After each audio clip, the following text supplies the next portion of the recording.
প্রথমে আপনার নামটা একটু বলেন প্লিজ। আখি। আখি, বয়স কত? 22 বছর। আপনার সন্তানকে কোলে নিয়ে আপনি স্টুডিওতে বসে এই মুহূর্তে গল্পটা বলছেন। ওর বয়স কত? ওর বয়স 1 বছর 5 5 মাস। কি নাম ওর? আয়াজ রহমান। আয়াস রহমান। ওকে। তো জন্ম জেলা কোথায় আপনার? মানে কোন সাভারে আপনি জন্মগ্রহণ করেছেন? বর্তমানে থাকছেন কোথায়? উত্তরা। ঠিক আছে, শুরু করুন প্লিজ, যেখান থেকে বলতে ইচ্ছে করে। পুরো 22 বছরের গল্পটাই শুনতে চাই। আমার 2013 ঘটনা। আমি তখন স্কুল 4-এ পড়ি। ক্লাস 4-এ পড়ে। জি, ক্লাস 4-এ পড়ি। বাবা কি করতো আপনার? বাবা কিছু করতো না, দোকান ভাড়া পেত, ওখান থেকে সংসার চলতো। আচ্ছা আচ্ছা। কয় ভাই বোন আপনারা? আমরা তিন ভাই তিন বোন। 3 ভাই 3 বোন। ওকে। আমার বাবা 2টা বিয়ে করছে। আমরা ছোট সংসার। ওকে। আর ভাইগুলো সব বড় সংসার। খুব চঞ্চল ছিলাম আমি, এর জন্য আমার লেখাপড়াটা হয়নি। এখন লেখাপড়া হয়নি, পরে বাসায় ছিলাম প্রায় অনেক দিন। আচ্ছা। পরে একটা বিয়ের কথা আসলো। ক্লাস 4-এ থাকতেই? হ্যাঁ, ক্লাস 4 থাকতে। তখন তো বাদ দিয়ে দিয়েছি পড়াশোনা। আচ্ছা। বিয়ের কথা আসলো, ছেলে একটু প্রতিবন্ধী, পায়ের সমস্যা আছে। পরে বাবা মেনে নিল, বিয়ের ডেটও ঠিক হয়েছে, কোরবানি ঈদের পরে, মানে একটু লং টাইম ডেটে দিয়ে ফেলছে। পরে দেওয়ার পরে আরেক জায়গা থেকে বিয়ের কথা আসলো, বাবা আরেকজনকে আরেক জায়গায় একটা মেয়ে দেখাতে নিয়ে যাবে। পরে বাবা চিন্তা করলো ওই জায়গায় মেয়ে না দেখে আমার মেয়েতে আসছে। ছেলে আবার সিঙ্গাপুরে থাকে, ভালো, তার ফ্যামিলি এটা ছোট ধরনের, সে একটু সিঙ্গাপুরে থাকে, ভালো টাকা ইনকাম করে। এখন তার সাথে আমার কথা বলা দিল। কথা বলো না, আগে যে লোকের সাথে আমার বিয়ের কথা ছিল, আমার বাবা একটু চালাকি করে আমার ভাবিদের ধারায় ওনাকে বাদ দিয়ে দিয়েছে। আমার এঙ্গেজমেন্টের কথাও ছিল, তাকে বাদ দিয়ে দিয়েছে। তারপর যাই হোক, উনি চলে গেছে। খুবই কান্নাকাটি করছে, আমাকে বিয়ে করবি, এই প্রতিবন্ধী ছেলেটা। হ্যাঁ, আমাকে বিয়ে করবেই। তাদের অবস্থা অনেক ভালো ছিল। এখন বাবার তো রাগ, সে ওই ছেলেকে দিয়ে বিয়ে দিবে। প্রতিবন্ধী ছেলেকে দিয়ে না, সিঙ্গাপুরে যে ছেলেটা থাকে সে ছেলেটা, ওই ছেলেটা দিয়ে বিয়ে দিবে। এখন ছেলেটা সবকিছু ঠিকঠাক করলো, আমার মা আবার বাবার সাথে রাগ করে চলে গেছে। মা কথা বলতো, ঠিক হয়েছে, ভালো ফ্যামিলি যদি হয়ে থাকে তাহলে বিয়ে দেখ, কোনো সমস্যা নাই। বিয়ে হলো, হওয়ার পরে আমার বিয়ের 18 দিনের মাথায় উনি সিঙ্গাপুরে চলে যায়। এই 18 দিনে ভালো মতো ওনার সাথে আমার মেলামেশা হয় নাই। চলে যাওয়ার পরে আমি তখন আসলে অনেক কিছুই বুঝতাম না। আপনার বয়স কত তখন যখন বিয়ে হয়েছে? তখন 13 থেকে 14 বছর বয়স। হ্যাঁ, এরকমই হবে। চলে গেছে উনি চলে যাওয়ার পরে ভালোই, ওনার ফ্যামিলির সাথে আমার ভালোই। আসলে প্রথম একটা মেয়ে অন্যের ঘরে গেলে অনেক কিছুই মেন্টেল করে চলতে হয়। আসলে তখন আমি এত কিছু বুঝতাম না, তখন একটু মজার ভিতরে ছিলাম, একটু আনন্দের ভিতরে ছিলাম। কথাবার্তা চলতেছে, ছেলে তো সিঙ্গাপুরের, ভালোই হবে, একটু বাবার বাড়িতে আসা যাওয়া। পরে উনি আবার আসলো, ওনার সাথে আমার ফোনে কথাই হতো, ভিডিও কলে কথাই হতো। পরে উনি আবার আসছে, আবার গেছে, এরকম 2বার করে উনি 2 থেকে 3 মাসের টাইম নিয়ে আসতো। আচ্ছা, মানে ফার্স্ট হাজবেন্ডের সঙ্গে বয়সের ডিফারেন্স কত ছিল আপনার? ওনার বয়স 30, আপনার তখন 14, মানে আপনার ডাবলেরও বেশি। ওকে। উনি একটু কালো ছিল। ওকে। আমি তো তখন ছোট ছিলাম, তো আমি ভালোই সুন্দর ছিলাম। আসলে আমি বললাম না, আমি এত কিছু বুঝতামও না, কি করলে কি হবে, কি বললে কি হবে, না খুব স্বাভাবিক, এত কিছু বুঝতাম না। আর আমাদের ফ্যামিলিতে এরকম একটা জিনিস, আমাকে অনেক কিছুই বুঝতাম না। আমার ফ্যামিলির থেকে আমাকে অনেক কিছু বলে নাই, ভয় পেলে কি হবে, কি একটা কথা বলে কি উত্তর দিতে হবে, এগুলো আমাকে কখনো শেখায় না। জ্ঞানের প্রয়োজন সেগুলো কখনোই না। মা কখনো বলে নাই এই ওদিকে যাবা না তুমি, নিজের এনজয় মতো সবকিছুই করতাম, এদিকে যেতাম ওদিকে যেতাম, সবকিছু করতাম। উনি আসলো, আসার পরে ভালোই সংসার করার পরে উনি আবার চলে গেছে। চলে যাওয়ার পরে একটা মেয়ে আসছে সিঙ্গাপুর থেকে। মেয়েটা ভালোই বয়স হবে, কত হবে 18, 19, 20 বয়স হবে। উনি আসার পরে আমাদের বাসায় আমার নাম জিজ্ঞেস করতেছে, আমি কে আসে বিষয়ে। পরে আমার শাশুড়ি বললো ও তো সোহেলের ওয়াইফ। বলতেছে ও সোহেলের ওয়াইফ, এ নিয়ে একটু মানে ওনার দিয়ে দেখলাম উনি একটু মন খারাপ করছে। পরে জিজ্ঞেস করলাম কে আপনি? মা বলতেছে আমাদের বাসায় ছিল মেয়েটা, আগে ছিল, আমরা অনেক যত্ন করছি, মেয়েটার কেউ ছিল না, আমাদের বাসায় ছিল, আমাকে ফুপি বলে ডাকে। ফুপি বলে ডাকে। আমি সোহেলকে ফোন দিছি, আমার বাসায় একটা মেয়ে আসছে, মেয়েটা কে? বলে মেয়েটা তো এরকম এরকম আমার সাথে ছিল, আমার সাথে ভালো সম্পর্ক। আমার মন মেজাজ খারাপ হয়ে গেছে, মেয়েটা আমার বাসায় কেন আসছে? তুমি বিবাহিত, এটা জেনেও কেন আসছে? না আসতে পারতো। ওর মেয়েটাকে ফোন দিলাম, আপনি আমার সাথে দেখা করেন, কোথায় আসবেন, ক্যাশ। আর এর ভিতরে ও আমাকে অনেক কথাই বলে ফেলছে, ওর পার্সোনাল যে কথাগুলো আমাকে বলে ফেলছে। মেয়েটা দেখা করবে না, কিছু ও মানা করে দিছে, দেখা করো না, দেখা করলে ওটা অনেক দুষ্টু, অনেক রাগারাগি করতে পারে। খুব রাগ ছিল তখন আমার। পরে মেয়েটা দেশের বাড়ি চলে যায়, আসার পর ওনার বাসায় আমার দেখা করার কথা ছিল। বাসায় না, আমি একটু রেস্টুরেন্টে দেখা করার চেষ্টা করেছিলাম, হয়নি। পরে যাই হোক, ওনার বাসায় আমার দেখা করেছি, করার পরে কথা বলো, আপনি কেন আমার বাসায় গেলেন, কি উদ্দেশ্যে? বলে দেখলাম আমার থেকে সোহেলের ওয়াইফ সুন্দর কিনা, আসলে অনেক সুন্দর। আমি বলি সুন্দর কোনো প্রশ্ন ওঠে না। পরে আবার বলতে তোমার হাজবেন্ডের সাথে আমি ছিলাম বলতে আপনি কথাগুলো কিভাবে বলতেছেন? আপনার সাথে আমি ভালো মতো দেখা করতে আসছি, আপনি কেন এই কথাগুলো আমাকে বলতেছেন? বলে হ্যাঁ, সিঙ্গাপুরও তো আমি তোমার হাজবেন্ডের সাথে থাকি। পরে খুবই ঝগড়া হয় ওনার সাথে। ঝগড়া হওয়ার পর আমার হাতে অনেক টাকা ছিল। বাবার বাড়ি যখনই যেতাম বাবা টাকা দিত। হাজবেন্ডের কাছে কখনোই টাকা পেতাম না বলতে, সে তো বাহিরে থাকতো, আর বাহিরে থেকে কখনই টাকা পাঠাতো না। একবার পাঠিয়েছে উনি টাকা 5,000 না কত জানি। বাবা এই সবকিছু আমাকে দেখাশোনা করতো, টাকা দিত, কাপড় চোপড় কিনে দিত। পরে ওই টাকা দিয়ে আমি অনেকগুলো ঘুমের ট্যাবলেট খেয়ে ফেলি। কয় পাতা হবে? 5-6 পাতা হবে। আমি বাসায় আসছি, আসার পরে আমার যে হাজবেন্ড, তার মামতো ভাই বলে দিছে, ভাবি তো ওই বাসায় গেছিল, ওই মেয়েটার সাথে ঝগড়া করছে। তারপর আমরা ওনাকে বাসায় পাঠায় দিচ্ছি। এই কথাটা আমার শ্বশুর আর শাশুড়িকে এসে বলছে। ঘরে আবার ছোট ভাইয়ের বউ ছিল, ওনাকে এসে বলছে। বলার পর ওই যে আমি যে ঘুমের ট্যাবলেট নিয়ে আসছি, আমি খাবো, আমার নিয়ত খারাপ, কেন আমি এগুলো শুনবো? আমি তাকে বিয়ে করছি, আমি কেন এগুলো শুনবো? আমি তো প্রেম করে বিয়ে করিনি, আমার বাবা আমাকে দিচ্ছে। পরে রাত্রে অল্প কটা ভাত খেয়ে আমি আর আমার শাশুড়ির সাথে কেউ সাথে কথা বলিনি। অনেকগুলো অল্প একটু ভাত খেয়ে ঘরে চলে গেছে। আর আমাদের ওই ঘরটা ছিল কি টিনের ঘর। আমার বাবার বাড়ির অবস্থা ভালো, তাদের বাসায় এসে আমি ঘুমাইতেও পারতাম না, কিচ্ছু না। টিনের ঘর, একটু দরজাটা ধাক্কা দিলেই খুলে যেত, এরকম অবস্থা ছিল। পরে অনেকগুলো ঘুমের ট্যাবলেট খেয়ে ফেলি সেদিন রাত্রে। আমার মনে আছে, এখনো মনে আছে, আমি রাত্রে অনেকবার বমি করছি। ওনাদের কলপারে যে বমি যখন করছি, তখন যে ট্যাবলেট গুলো খাইছে অনেকগুলো বের হয়ে গেছে। পরে সকালবেলা এগুলো আমার ছোট ভাইয়ের বউ বুঝতে পারছে আমি এগুলো করছি, উনি আবার ওগুলো পরিষ্কার করে ফেলছে। আর ওখানে কি বলে, ঘনবসতি যেরকম মানুষ থাকে না, ওরকম মানুষ থাকে।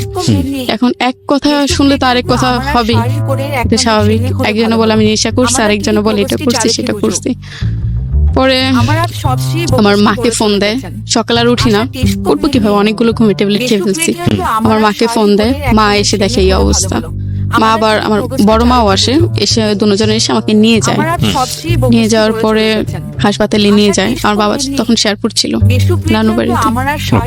পরে নিয়ে যায় হাসপাতালে, ভর্তি ছিলাম প্রায় 2 দিন। ওখান থেকে নিয়ে এসে আমাকে নানু বাড়িতে নিয়ে যায় শেরপুর বাবা। এখন উনি আমার এই কথাগুলো শুনে উনি সিঙ্গাপুর থেকে চলে আসছে। এসে ডাইরেক্ট ওনার মার কাছেও মনে হয় যায় নাই, গেছে কিনা আমি জানি না। উনি ডাইরেক্ট এয়ারপোর্টে নেমে মনে হয় বাসে উঠে শেরপুর চলে গেছে আমার কাছে, আমাকে দেখবে। তখন আমার সেন্স এতটাই ছিল না। তখন আমি শেরপুর অঞ্চলে তো গ্রাম অঞ্চল, প্যান্ট শার্ট পরলে খুবই মাইন্ডে নেয় সবাই। এখন আমি সবগুলো কাপড় ছিঁড়ে ফেলছি, যে অসুস্থ ছিলাম তখন সেন্স ছিল না, তখন সবগুলো কাপড় ছিঁড়ে ফেলছে। আমাকে আবার প্যান্ট শার্ট পরা আমি খুবই পছন্দ করতাম, এখনো অনেক পছন্দ করি, দেখলে আমার খুবই আফসোস লাগে। তখন প্যান্ট শার্ট অনেকগুলো নিচ্ছি ব্যাগে করে, নেওয়ার পরে ওগুলো পরছি। আমার হাজবেন্ড একদমই পছন্দ করে নাই, বাবা ওই জিনিসটা মেনে নেয় নাই। পরে আমাকে গায়ে হাত দিল, কেন এটা পরছি, তুমি অন্য কিছু পরো। পরে প্যান্ট শার্টই পরছে, উনি একটা নিচ্ছে। পরে উনি আসছে, আসার পরে অনেক কথাবার্তা বলে উনি আমাকে নিয়ে গেছে। নিয়ে যাওয়ার পরে পরবর্তীতে শুনতে পারে উনি আবার একটা বিয়ে করছে আমার আগে। কিভাবে জানতে পারেন এটা? এটা ওই যে বললাম না, ওনাদের বাসাটা এরকম একটা বাসা, ঘন বসতি। আচ্ছা। তো একজন একটা কথা বললে আরেকজনের মানে কান চলে যায়। যেমন আমি ঘুমের ট্যাবলেট খাইছি আর ওনারা বলতেছে আমি নেশা করছি, আচ্ছা আচ্ছা। ইয়াবা খাইছি, এটা খাইছি, সেটা খাইছি, এর জন্যই অবস্থা। আমি কখনোই নেশা করি নাই, কখনোই না। শুনতে পারি ওনার একজন ওয়াইফ ছিল, ওনারা চালাকি করে ওনাকে বাদ দিচ্ছে অনেক বছর আগের কথা। পরে সোহেলকে জিজ্ঞেস করলাম এটা কেন, মানে কেন করছো, আমাকে বলতে পারতো, আমার ফ্যামিলিকে বলতে পারতো তোমার ওয়াইফ আছে, বিয়ে করছিল বা মানে আগে একটা বিয়ে করেছিল সে। হ্যাঁ, সেটা বলে আমাকে নিতে পারতো বা আমাকে আমার ফ্যামিলিকে জানাতে পারতো। পরে আমার ফ্যামিলিকে এসে বললাম বাবা এই ঘটনা, আপনারা কিভাবে দিলেন এটা, কিভাবে সম্ভব? বাবার কিছু বলেন। আর বাবা খুবই রাগী ছিল আমাদের বাসা, বাবাকে অনেক ভয় পেত সবাই। পরে ওনার সাথে ওই যে মেয়েটারে যে আমি গায়ে হাত দিছি, এই মেয়েটার যে সোহেলকে উল্টাপাল্টা কথা বলছে, বলে এরপরের থেকে সোহেল আমার সাথে আর যোগাযোগ করে না, কথা বলে না। আমি একটু চকলেট, একটু আইসক্রিম খেতে খুবই পছন্দ করতাম, হিসাব ছাড়া। উনি কি করতো, অন্য মেয়েদের, বাংলাদেশে অন্যান্য মেয়েদের তার সাথে খুব ভালো রিলেশন ছিল, সেই মেয়েদের ভিসা পাঠাইতো সিঙ্গাপুরে যাওয়ার জন্য। আচ্ছা। চকলেট পাঠাইতো, চকলেট পাঠায় ছবি তুলতো, মেয়েটা চকলেট খেতো আর ছবি পাঠাইতো আমার কাছে। আমাকে খুবই বাজে ভাবে গালিগালাজ করতো, তুই এটা, তুই সেটা। মানে ওই মেয়েটার সাথে ঝামেলা করার পর থেকে আমার লাইফে শুরু হলো তুই এটা, তুই সেটা। বিশ্বাস করবেন না, আমার আগের মোবাইলটা যদি থাকতো, যদি মেসেজ গুলো দেখতেন, আপনি নিজেই কান্না করতেন। এগুলো আপনার হাজবেন্ড আপনাকে বলে বলে পাঠাতো? হ্যাঁ, আমার খুবই কষ্ট লাগতো। ওনার মা একদিন আমার গায়ে হাত দিল এসব কারণেই। ওনার ভাইও একটা, ওনার ভাই বিবাহিত, ওনার একটা বেবি আছে। ওনার ভাই বাসা আবার কেউ ছিল না, ওনার মাও ছিল না, আমি আবার একা বাসায়। পরে ওনার ভাই সুযোগে সদ্ব্যবহার করছে।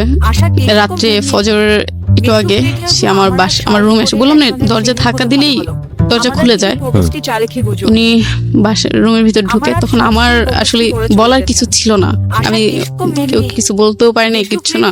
সকালবেলা মাকে ফোন দিয়ে বলি, মা ওর ভাই তো আমার সাথে এই ঘটনা। মা বলতেছে কেউ কিছু বললো না, বললে ঝামেলা হবে। বিশ্বাস করবেন না, আমার মাথা পায়ের থেকে মনে হয় মাটি ছিল না। ওনার ওয়াইফ দেশের বাড়িতে যায়। কার ওয়াইফ? ওর আমার ছোট, আমার হাজবেন্ডের ছোট ভাই, আপনার দেবরের ওয়াইফ। দেবরের ওয়াইফ ইয়েতে যায়, গ্রামের বাড়িতে যায়। এখন আমার শাশুড়িও বাসায় ছিল না, উনি ভোর সকাল আগে চলে গেছে। উনি আবার জব করে, সরকারি জব করে। উনি আবার ভোর সকাল আগে চলে গেছে। যাওয়ার পরে আমি আবার মানে টয়লেট থেকে এসে দরজা ভালো মতো আটকাইনি, কিছু না, ভাবছি সকাল হয়ে যাবে, সবাই উঠবে। আপনার হাজবেন্ড কি তখন দেশের বাইরে? হ্যাঁ, দেশের বাইরে ছিল। তখন যে কৌশল আমার রুমে ঢুকে, সে আমাকে বলতেছে ভাবি চার্জারটা দেন। ওরা আমি অনেক বিশ্বাস করতাম, একসাথে ওর ওয়াইফের সামনে একসাথে সাইডে শুয়ে টিভি দেখতাম। আমার পুরো মানে আমার শাশুড়ি, আমার শ্বশুরের সামনে ইয়ে করতাম, শুয়ে টিভি দেখতাম। ওর মেয়ে ছিল, মেয়েটা বুকে নিয়ে টিভি দেখতাম। এখন সে বলতেছে ভাবি চার্জারটা দেন। আমি কই আমি শুয়ে আছি, দরজাটা ধাক্কা দিয়ে তুমি চার্জারটা নিয়ে যাও।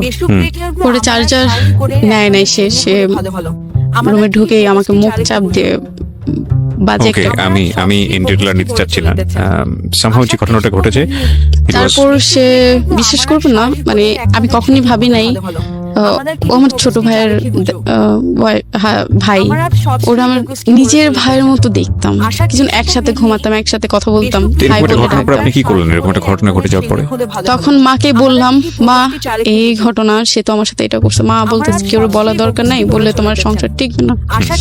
পরে ঘুমিয়েছিলাম অনেকক্ষণ, খুবই কষ্ট পাইছি। আবার সেদিন আবার আমার হাজবেন্ডের জন্য গরু মাংস পাঠানোর কথা ছিল বাইরে। কোন দেশে থাকতো? সিঙ্গাপুরে কথা ছিল ওনার জন্য গরু মাংস রান্না করো। তখন আমার শাশুড়ি বলতেছে কি হয়েছে, এরকম শুয়ে থাকলে হবে, যাও বাজার থেকে গরু মাংস কিনে নিয়ে আসো, অল্প আছে আরো নিয়ে আসো। আপনি শাশুড়িকে বলেছিলেন এই ঘটনাটা? আমার মা বলেছিল। আপনার মা বলেছিল, রেসপন্স কি ছিল? কোনোটাই না, বলতেছে আমার ছেলে আসুক, আমার ছেলেকে জিজ্ঞেস করবো। ছেলে তো ছিল না রাত্রে বাসায়, সে তো কোথায় যেন চলে গেছে, এটা আমার শাশুড়ি বলতেছে। বলার পরে আমার মা বললো আপনার ছেলে এরকম একটা কাজ করছে, কাজটা ঠিক করছে ভাবে। বলতেছে আসুক আমার ছেলে, আমি জিজ্ঞেস করি। সকালে উঠে গরু মাংস আনতে গেছি, চিলাচিলিতে গরু মাংস আনতে গেছি, পাই নাই। বাসায় এসে বাসার দিকে তখনই বের হয়ে গেছি। বের হয়ে আমি দক্ষিণখান থানায়, উত্তরা থানায় গেছি, দক্ষিণখান থানায় গেছি। পরে সবকিছু খুলে বললাম। মানে থানায় গেছে মানে কি আপনি টেস্ট করার জন্য? হ্যাঁ। এই সিদ্ধান্তটা আপনাকে কে দিয়েছিল? আমার নিজে, আমি আমার হাজবেন্ডকে বলছিলাম। আচ্ছা, বলার পরে এই ঘটনা তো ভাই এটা করেছে, বলে তুমি আমার ভাই বলে কেউ নাই, তুমি মামলা করতে পারো বা কিছু করতে পারো। উনি আপনাকে ইন্সপায়ার করেছে?